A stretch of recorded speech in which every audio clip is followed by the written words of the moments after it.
Selamat datang di channel kita, Riyandi Channel.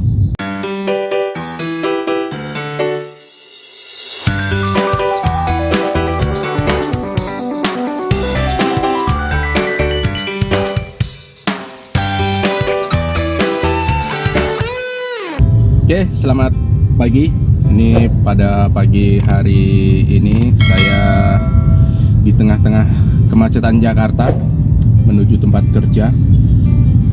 Ya, Jakarta kalau nggak macet ya kurang jos kayaknya ya. Ya mudah-mudahan ada solusi lah dari pemerintah yang terbaik dan tidak membebani orang lain, tapi solusi itu ada. Ini sambil berjalan ke tempat kerja, ada sedikit yang perlu sharing-sharing. Ya, kita sharing-sharing. Ada pertanyaan, kenapa generasi bangsa ini secara mental ya masih kurang bagus, dimana ada tawuran di mana-mana, kemudian terkadang ada yang narkoba, anak bolos, kadang ada juga siswa yang melawan gurunya, anak melawan orang tuanya, dan macam-macam ya. Padahal anak-anak itu disekolahkan. Anak-anak itu disekolahkan.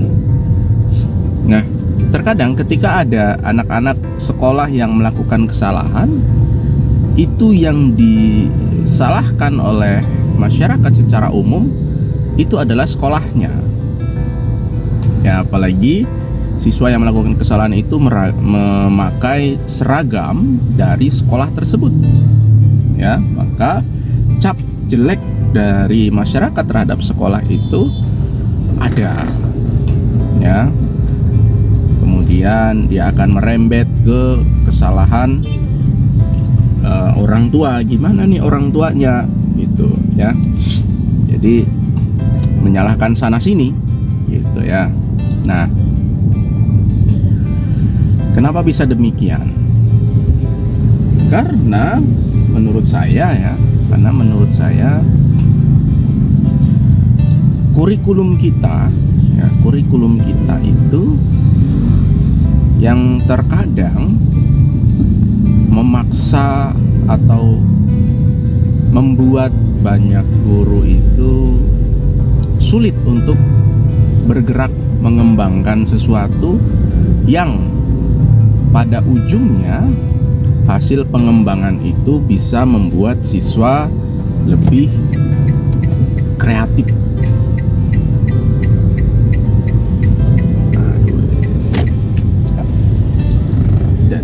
What is going on here?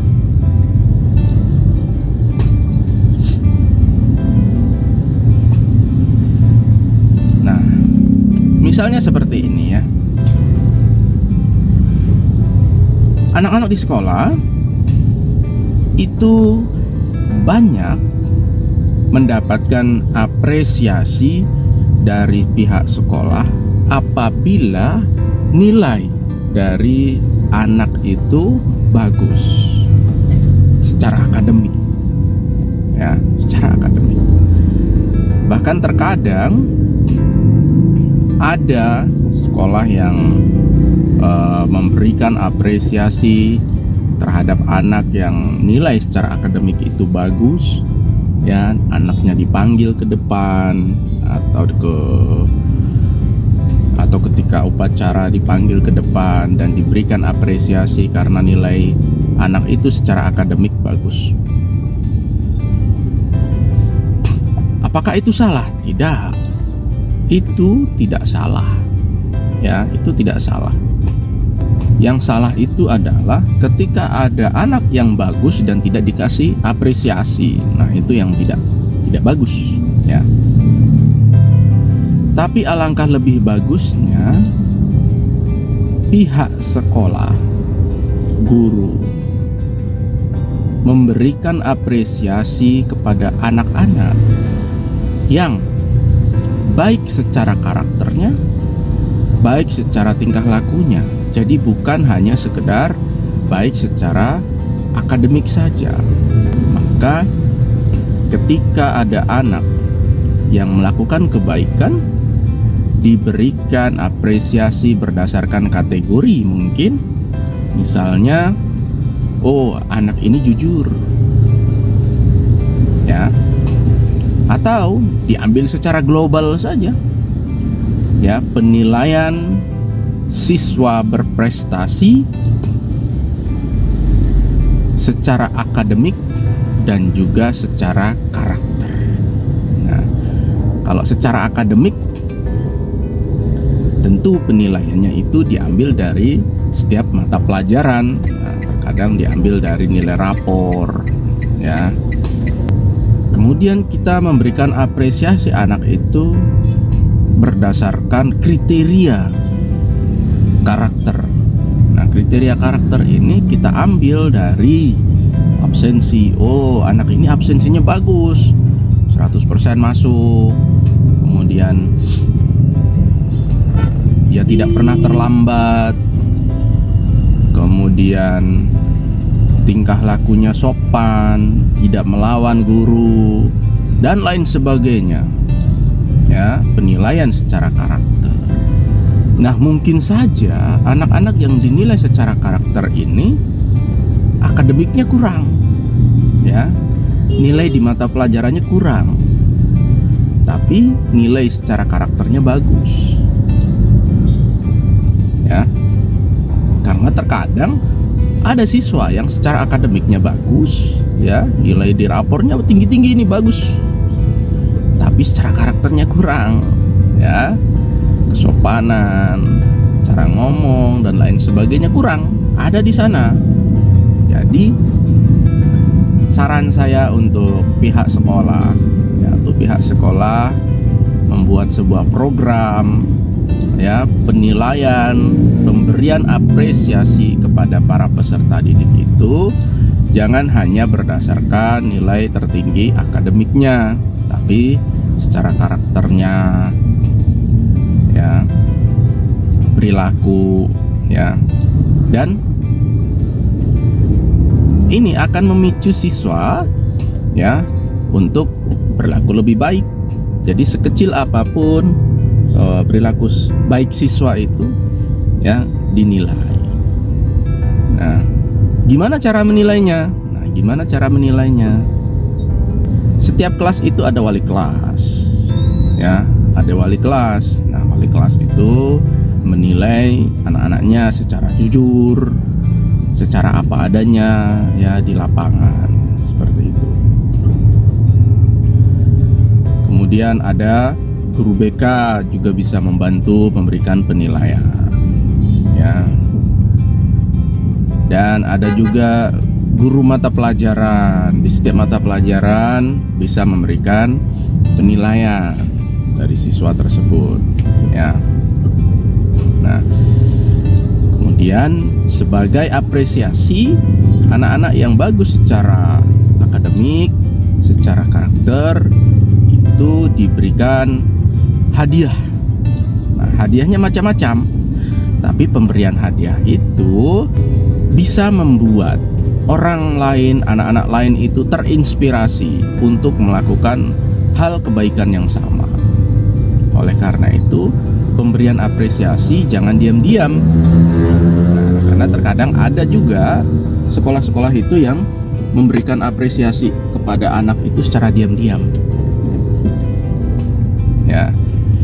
Nah, ini tidak bisa, karena di lingkungan sekolah itu adalah lingkungan pendidikan. Sekecil apapun, ya, sekecil apapun yang ada di lingkungan sekolah itu adalah pendidikan, pembelajaran. Oleh karena itu, pemberian apresiasi tidak bisa secara diam-diam, ya, harus diumumkan, ya, entah itu di lapangan, ya, diumumkan, karena dengan diumumkan itu akan menginspirasi banyak siswa untuk berperilaku lebih baik, ya, untuk berperilaku lebih baik, ya. Jadi terkadang ada anak-anak itu yang melakukan tawuran, kemudian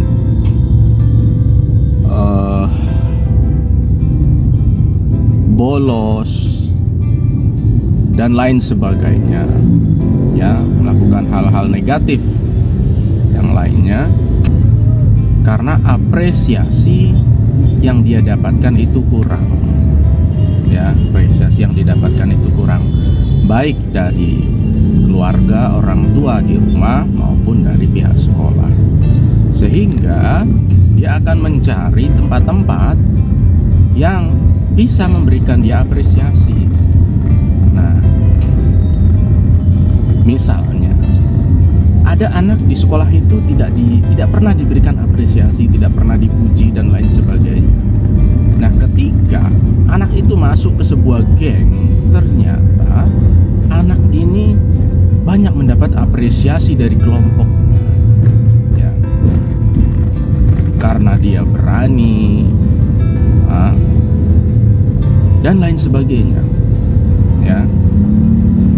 Mungkin di sekolah atau di keluarga dia tidak berani karena secara akademik mungkin dia kurang, sehingga karena kekurangan di akademik itu dia tidak berani bersuara, tidak berani ngomong dan lain sebagainya, ya, karena ada rasa takut salah, ya.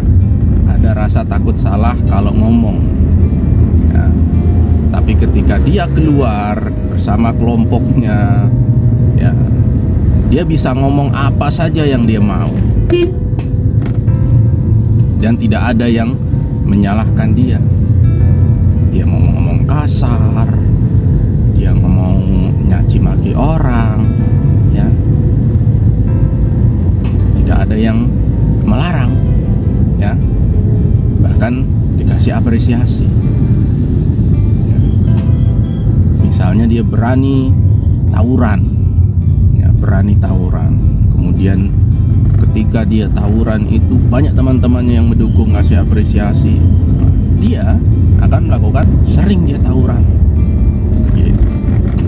Jadi selama saya sekolah dari dulu sampai hari ini, ya, sampai hari ini itu saya belum menemukan sekolah yang memberikan apresiasi secara karakter, ya, selain akademik. Kalau apresiasi secara akademik itu sudah banyak, ya, termasuk ketika saya sekolah dulu, ya, itu juga apresiasi secara akademik itu banyak. Ada yang diberikan hadiah berupa uang, berupa kebutuhan belajar, terkadang ada juga yang dibebaskan pembayaran SPP-nya selama beberapa semester karena nilai akademiknya bagus.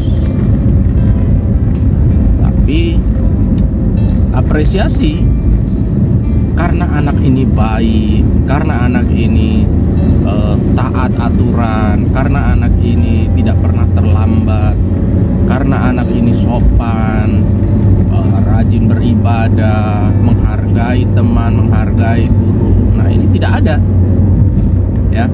Saya belum menemukan itu, ya. Saya belum menemukan apresiasi, misalnya, oh ini karakternya bagus, maka dikasih apresiasi bebas SPP, dikasih apresiasi berupa uang tabungan, berupa peralatan kebutuhan sekolah dan lain sebagainya. Nah, ini saya belum menemukan itu. Ya, jadi mungkin ini saran, ya. Ya, ini saran untuk para sekolah, ya. Sekolah bisa memberikan apresiasi secara karakter, ya. Tapi sebenarnya ini juga tidak bisa kita menyalahkan sekolah secara full, ya, tidak bisa, karena para guru, ya, para guru itu ruang geraknya itu dibatasi oleh yang namanya kurikulum, ya. ruang geraknya dibatasi oleh yang namanya kurikulum. Nah, di kurikulum itu ada yang namanya, kalau Kurtilas itu KKM. KKM itu adalah nilai batas paling bawah yang harus didapat oleh siswa. Ya. Nah, kalau siswa itu tidak mencapai target KKM, lalu apa yang terjadi? Maka guru dipaksa untuk melakukan manipulatif nilai. Nah, ini salah satu sebab kenapa pendidikan negara ini kurang kualitas lah, ya, kurang kualitas secara mental, ya, secara mental. Kalau secara akademik mungkin lumayan lah, secara akademik, ya, karena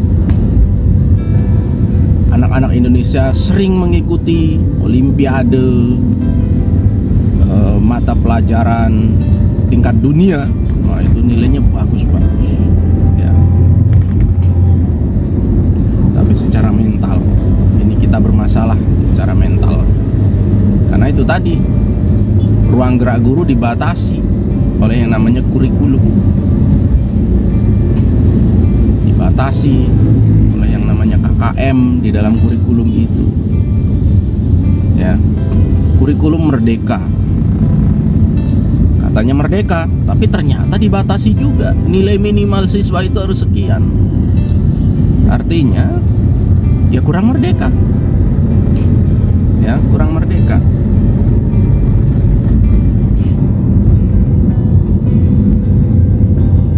Jadi gurunya kurang merdeka, ya, siswanya juga kurang merdeka, karena siswanya itu dipaksa untuk bisa di semua materi pelajaran, ya. Padahal tidak semua siswa itu mampu di semua materi pelajaran. Nah, ini yang harus dipahami oleh kita. Albert Einstein pernah mengatakan, jika di sebuah kelas itu ada ikan, ada berbagai macam bentuk binatang, gajah, monyet, dan lain sebagainya, maka ketika guru memberikan materi ujian bahwa semua yang ada di kelas ini ujiannya adalah berenang, maka yang akan menjadi juara adalah ikan. Sedangkan monyet, gajah, dia tidak akan pernah menjadi juara. Jika materi ujiannya adalah memanjat pohon, maka yang menjadi juaranya adalah monyet. Sedangkan ikan, dia tidak akan pernah bisa jadi apa-apa. Dia tidak akan pernah bisa panjat pohon. Gajah tidak pernah bisa manjat pohon. Artinya, dalam satu kelas itu, kemampuan anak-anak itu tidak sama. Mereka berbeda. Oleh karena itu, jika kurikulum negara ini memaksakan siswa harus bisa di semua pelajaran dengan membatasi KKM, maka karakter negara ini sulit berkembang, ya, sulit sekali untuk berkembang. Oleh karena itu, saran saya pada negara, jangan ada KKM lah, ya. Mari benar-benar kita merdeka. Kalau memang kita berpegang pada kurikulum merdeka, mari kita merdeka. Berikan nilai berdasarkan kemampuan. Jangan ada batas bawah, karena jika ada batas bawah, maka ada manipulasi nilai sana. Ya, mudah-mudahan ini membuat inspirasi buat kita semua bahwa setiap generasi, setiap anak itu membutuhkan apresiasi. Bukan cuma anak saja. Terkadang orang yang sudah bekerja pun, orang dewasa itu butuh apresiasi.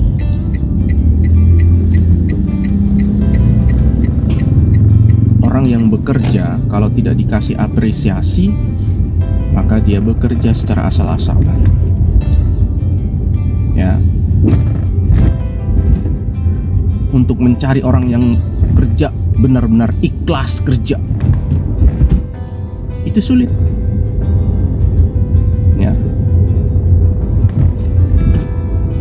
Karena kita harus realistis.